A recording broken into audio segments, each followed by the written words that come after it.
जय श्री कृष्ण मित्रों।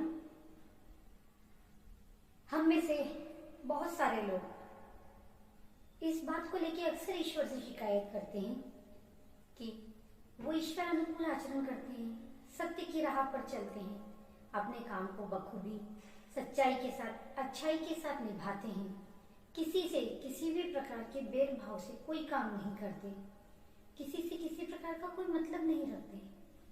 पर लोग अनर्गल ही उन्हें परेशान करते हैं, उनके कामों में व्यवधान डालते हैं, उनको जितना हो सके असुविधा प्रदान करने की कोशिश करते हैं।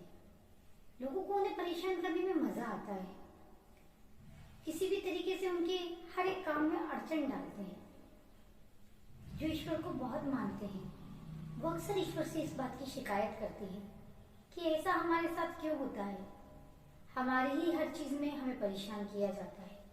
सामने वाला व्यक्ति जो हमें परेशान कर रहा है उसका कुछ बिगाड़ा नहीं जाता, उसको उसके मंतव्य में कामयाब होने दिया जाता है ईश्वर के द्वारा।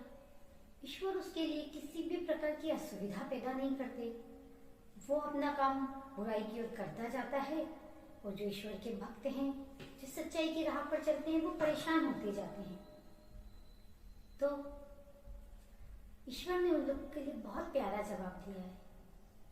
कहा है, शिशुपाल ने तो मुझे 100 गालियां दी थी, मैंने उसकी 100 गालियां माफ की थी। चाहता तो मैं पहली गाली पर भी उसे किसी भी प्रकार से उसको पहली बार में ही दंड दे देता, परंतु मैंने उसे 100 बार तक सहन किया, क्योंकि पाप का घड़ा जब तक भरता नहीं तब तक फूटता नहीं।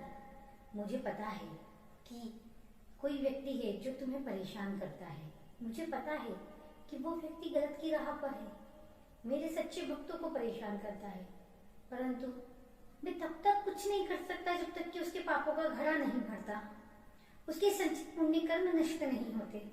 जैसे जैसे वो पाप की राह में अपना एक एक कदम बढ़ाता है, वैसे वैसे उसके संचित पुण्यों को नष्ट करता जाता है।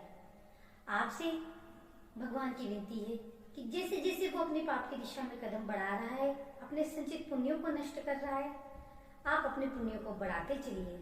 ईश्वर पर अविश्वास मत रखिए, ईश्वर पर आस्था बनाए रखिए, अपने पुण्य कर्म को करते रहिए। ईश्वर के ऊपर विश्वास की परिणाम स्वरूप एक दिन देखना उसके संचित पुण्य कर्म नष्ट हो जाएंगे, क्योंकि वही संचित पुण्य कर्म है जो कि आपको परेशान करने देते हैं। उसे धीरे धीरे वो नष्ट होते जाएंगे और आपके लिए उसका असुविधा पैदा करना कम होता जाएगा।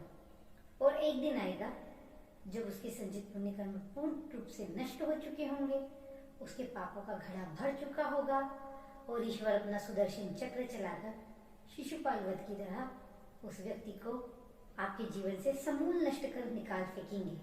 जय श्री कृष्णा मित्रों।